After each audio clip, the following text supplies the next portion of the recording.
I don't know if there's much point in me recording this video.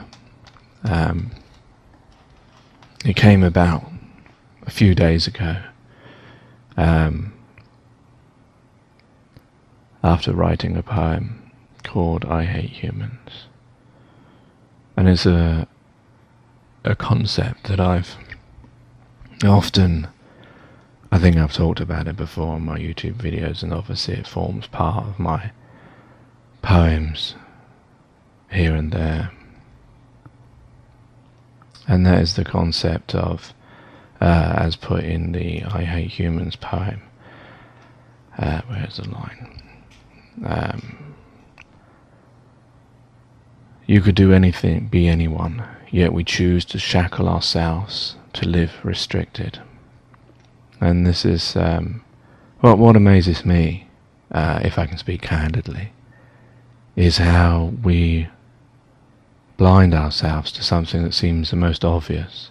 I mean, I'm no great scholar, I'm no anything other than that I can write words, and some may say that I can't even do that.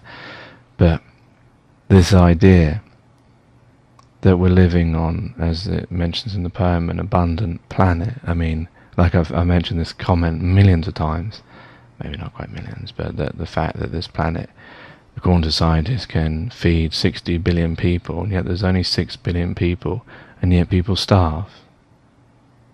So why is that? Why, if you look at it just from the outside, why do people starve when we have enough food for everyone? It's like if we had a big house and 3 people in one room and 2 people in the other. 3 people are living and eating, and there's enough food in the kitchen for everyone, yet the 2 people in the other room are starving and dying. Why? Because we choose to live this way, because we over hundreds of years have divided up everything, and people have chosen to inherit this ancestry of our forefathers. And yet we have all these teachings, all these great morals, and yet still we let people die. Still we're working against each other, like it says in the poem and many other my poems. We can invent the greatest of things. We can make a television, we can make satellites so we can all see each other, millions of miles around the world in a blink of a second, at the very same time, real time. We can do all these great we can send people up into space. We can walk on another planet. We can orbit the Earth in a space station. And yet we choose to see ourselves as not brothers and sisters, as not devoid of humanity, as if, and yet that's the thing, like in the poem that I'm making fun of, is the very fact that we have labelled ourselves humans, and we have this word humanity, and this word humanity is obviously saying that we have this great humbleness and we're good, and it's used in a very positive way, and it's attributed to obviously that we're humans. And yet look at us, are we in any way humane to our fellow brothers and sisters? And yes, people will argue that we can't change things, or maybe we can't, I don't know. But we're at this position, which we need to understand is our own choice. Why do we live in Great Britain, America, Russia, China, South Africa, wherever? Why? Why do we have names for bits of land? Why do we have kings, presidents, prime ministers for different bits of land whose interest is only each other?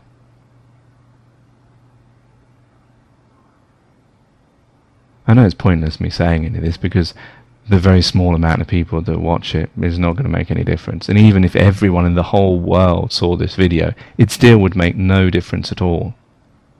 People much more famous, with much more credibility, have said these things. Dickens, lots of authors have made this claim. And yet we still decide to live this way. And yet we claim ourselves civilized.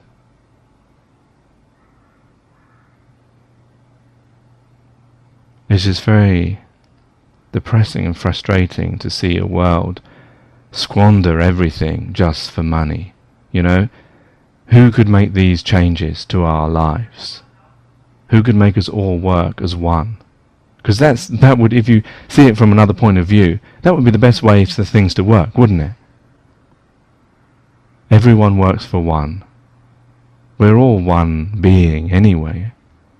So what does it matter that we're separated by blood, we're separated by family name, separated by country? Who makes these walls? We do. Why can't we break down these walls and all work as one? If you think about all the different companies out there who compete against each other to do exactly the same thing, for what point? Just so each of us can have a job. What is the point of having 400, maybe 4,000 different companies, say, making different televisions for the world? Is there really need for 4,000 companies? Isn't that a bit of a waste? A waste of manpower, a waste of technology, just because we need to compete with each other, because we need 4 different types of brands to make exactly the same thing. See that in the pharmaceutical world as well.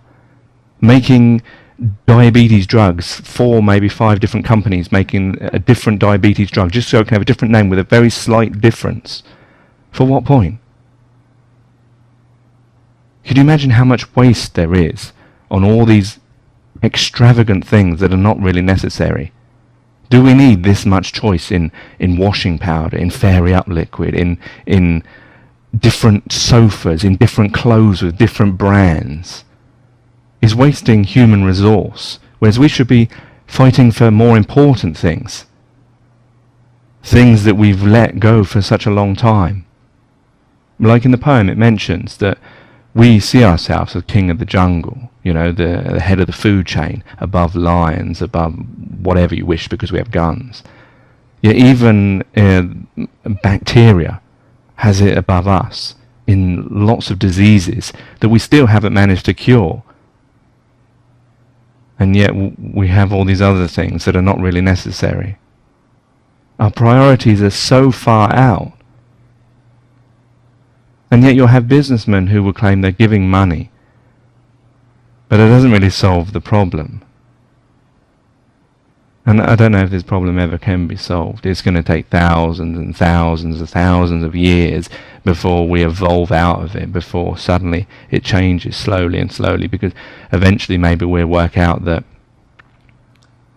because like now things are becoming free, that, like all the different things that are now free that weren't free before, say like with internet or with different websites that maybe in the past you used to have to pay money, and now things are free, and this will go eventually until everything is free, and then we decide, I don't know, what will make us decide. Maybe it will be when we run out of things, when we run out of natural fuels, fossil fuels and etc., and we realise that to sustain life we have to cut back on these needless things.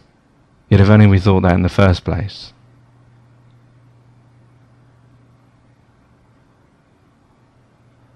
I don't know who can make these changes.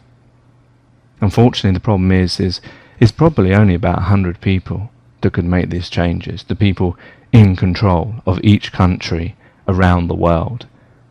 But they're never going to agree, because it's not in their vested interest, because they're okay. They're living okay. They're living the dream that I'm talking about already on us, because of us. We're their slaves, and yet we freely accept it, and we will argue our own slavery for staying this way, for not changing things. We are shackled and we do live restricted. But those in power, those with money, those with influence do not. They are free to live the things that we think we are able to attain, but we will never will. And we will fight to keep things this way, to keep the status quo, to keep ourselves chained up. And yet we know. So what's the point?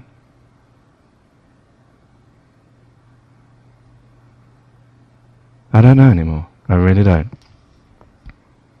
Anyway, take care, take it easy. God bless and peace.